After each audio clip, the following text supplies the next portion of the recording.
Assalamualaikum warahmatullahi wabarakatuh. Perkenalkan, nama saya Nurina. Saya dari Prodi D3 Keperawatan tingkat 1B dengan NIM PO 71200210006.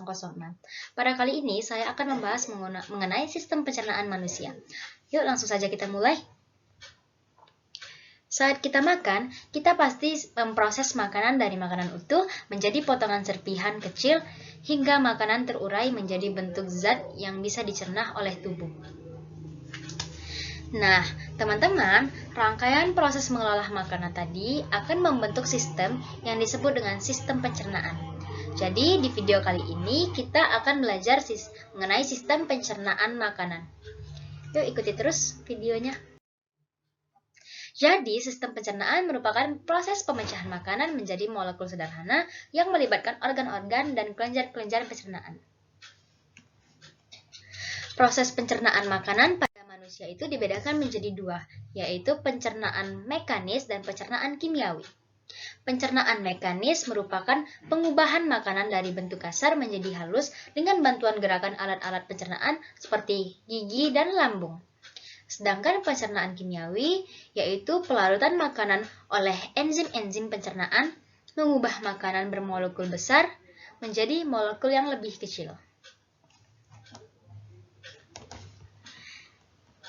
Nah, proses pencernaan manusia itu melibatkan alat-alat pencernaan berikut seperti rongga mulut, kelenjar ludah, kerongkongan atau esofagus, lambung, hati, kantong empedu, pankreas, usus besar, usus halus, usus buntu atau appendix, dan anus. Semua alat pencernaan tadi dibedakan menjadi saluran pencernaan dan kelenjar pencernaan. Saluran pencernaan yaitu saluran yang memproses makanan dengan mengunyah, menelan, dan mencampur makanan dengan zat-zat dalam organ pencernaan. Sedangkan kelenjar pencernaan adalah alat pencernaan yang dapat menghasilkan enzim-enzim untuk pencernaan kimiawi. Kita akan membahas organ dan prosesnya satu persatu. Inilah organ-organ dalam saluran pencernaan: rongga mulut, kerongkongan, lambung, usus halus, usus besar, dan anus.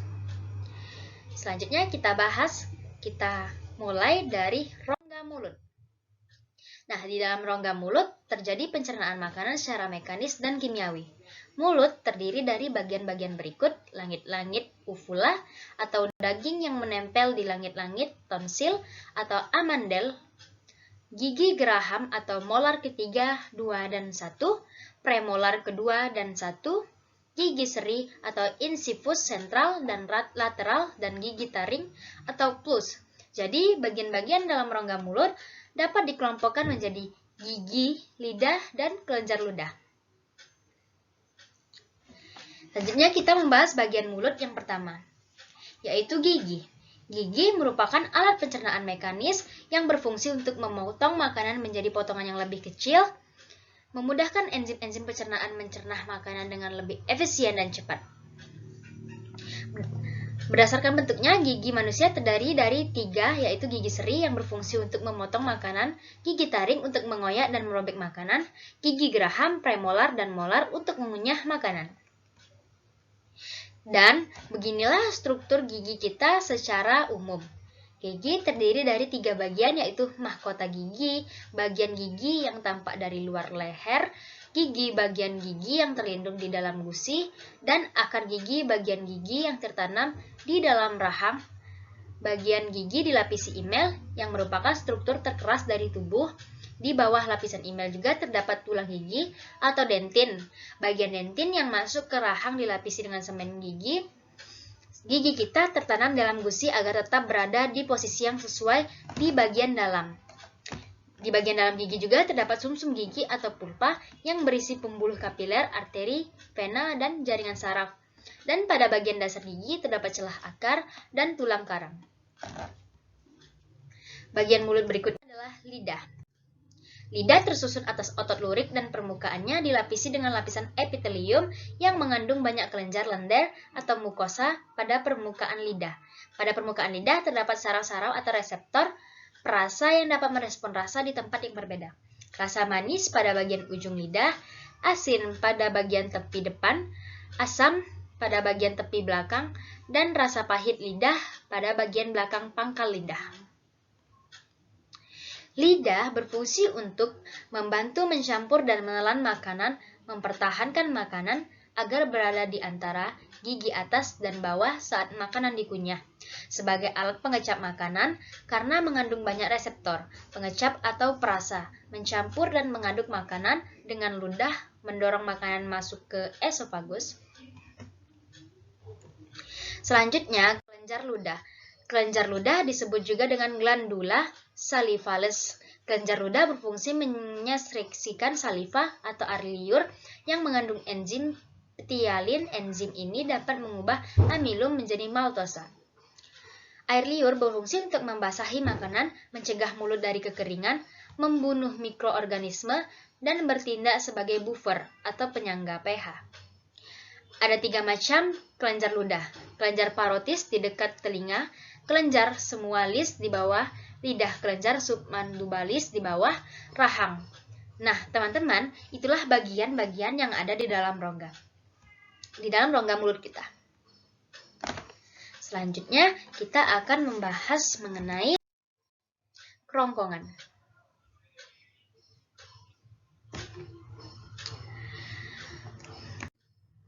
Kerongkongan adalah saluran sempit berbentuk pipa dan panjangnya lebih kurang 25 cm yang berfungsi sebagai jalan makanan dari mulut menuju lambung.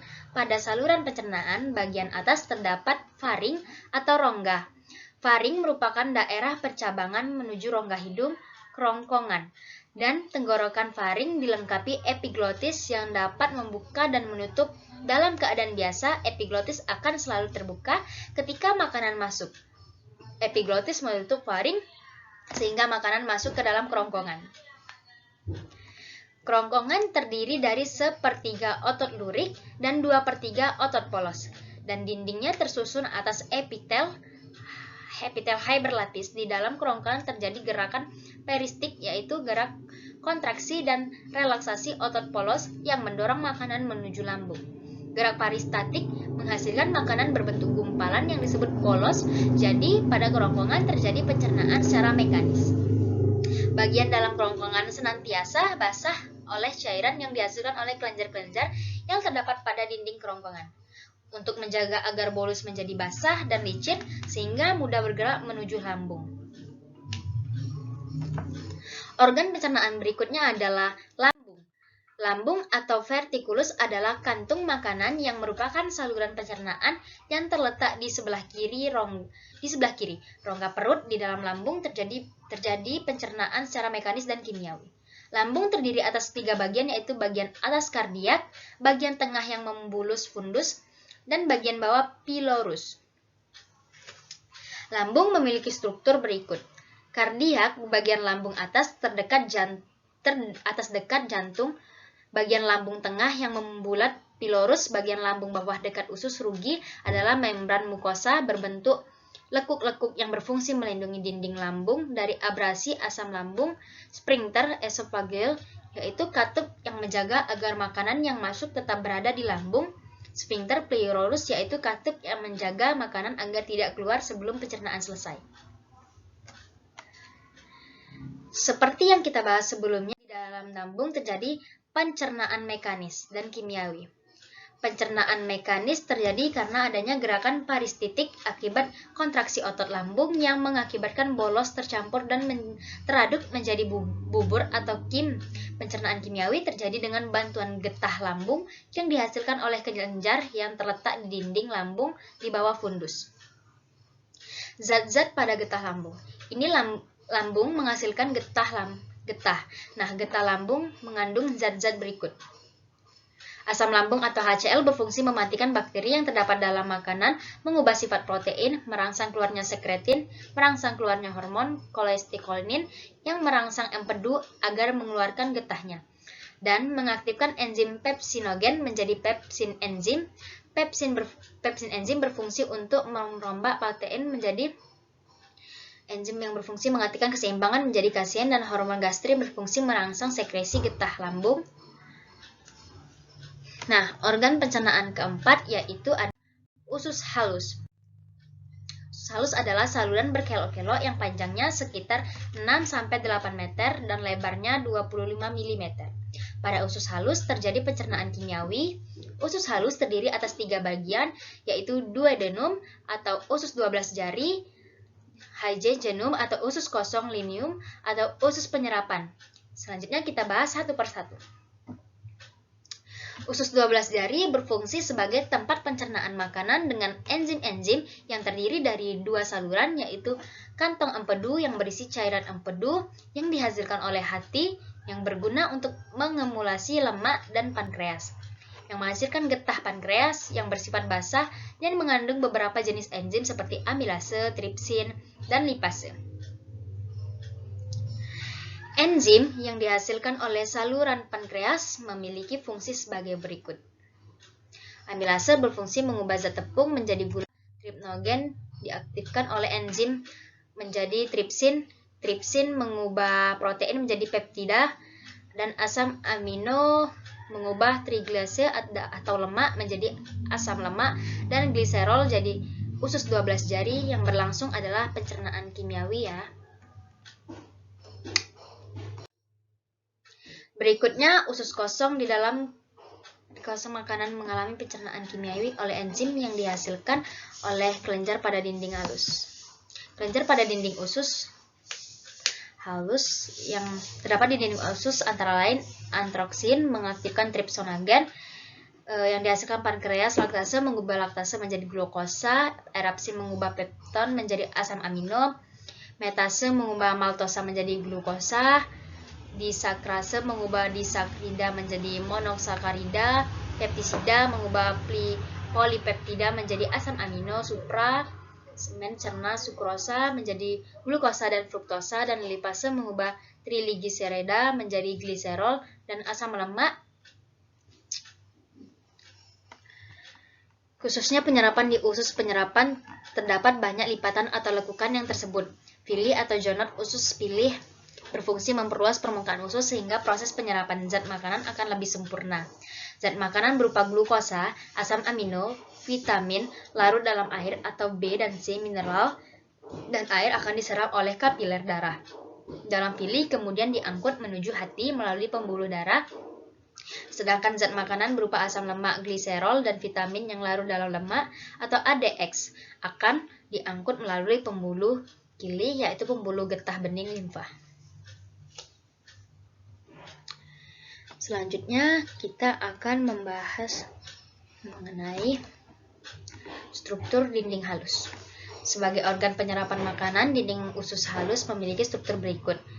Lekukan pada bagian luar yang disebut villi untuk memperluas bidang penyerapan. Di dalamnya terdapat enterosit yang merupakan sel epitel silindris yang menyerap sari-sari makanan, sel goblet, sel yang berfungsi untuk menghasilkan getah, usus pembuluh darah, pembuluh limfa, dan membran saat pada bagian dasarnya. Organ pencernaan kelima adalah usus besar atau kolon. Memiliki panjang lebih kurang dari 1 meter yang terdiri atas kolon ascendens, kolon transperum, dan kolon descendens. Di antaranya usus halus dan usus besar terdapat secors atau usus buntu pada ujung sekum. Terdapat tonjolan kecil yang disebut appendix atau ubah cacing yang berisi massa sel darah putih yang berperan dalam imunitas. Bagian akhir usus besar disebut rectum dan terdapat lubang pembuang yang disebut anus. Usus besar berfungsi untuk membentuk massa fases atau kotoran, mengatur kadar air garam, mineral, dan zat berguna yang tersisa pada fases sebagai tempat terjadi pembusukan sisa makanan yang menjadi fases oleh bakteri Asclepios coli. Bakteri ini juga menghasilkan vitamin K dan vitamin B12. Organ pencernaan terakhir adalah anus. Pada bagian pencernaan ini disebut rektum, dan di sini tidak lagi terjadi penyerapan. Air rektum dapat berkontraksi sehingga menimbulkan defereksi. Defereksi adalah proses pengeluaran zat sisa pencernaan melalui anus. Kontraksi rektum dapat menyebabkan refleksi gestolik yang dapat dilakukan secara sadar, dan otot pencernaan akan berkontraksi sehingga feses terdorong keluar. Nah, oke teman-teman, sampai di sini berarti kita sudah membahas semua organ saluran pencernaan.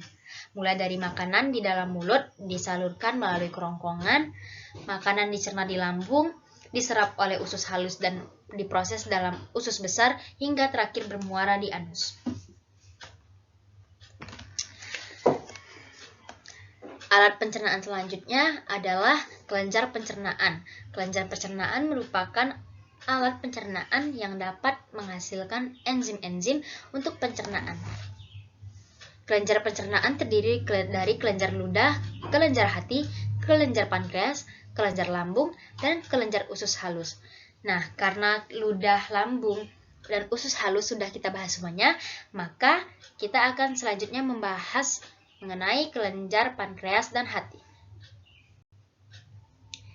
Yang pertama, kelenjar pankreas.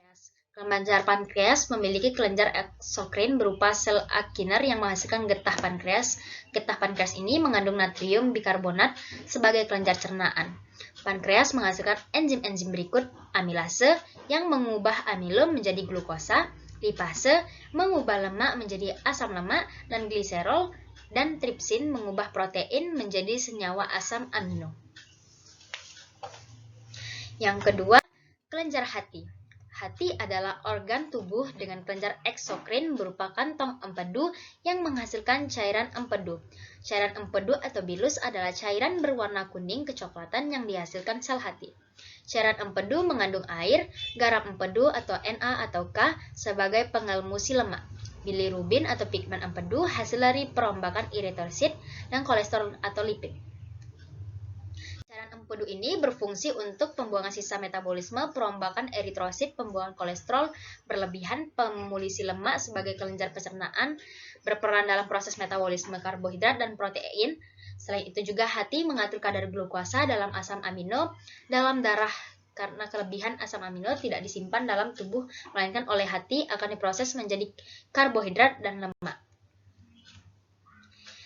Nah, teman-teman, inilah keseluruhan enzim yang dihasilkan oleh kelenjar pencernaan. Dan fungsinya enzim vitalin yang dihasilkan oleh kelenjar ludah, enzim, pepsin, renin, dan amilase yang dihasilkan oleh lambung. Amilase juga dihasilkan kelenjar pankreas bersama enzim lipase dan tripsin, dan usus halus menghasilkan banyak enzim diantaranya laktase, sukrase, dan maltase. Sampai di sini teman-teman bisa memahaminya ya. Semoga apa yang saya jelaskan ini dapat bermanfaat untuk teman-teman semua. Mohon maaf jika ada kesalahan dan kekurangan kata, saya mohon maaf. Wassalamualaikum warahmatullahi wabarakatuh. Sampai jumpa.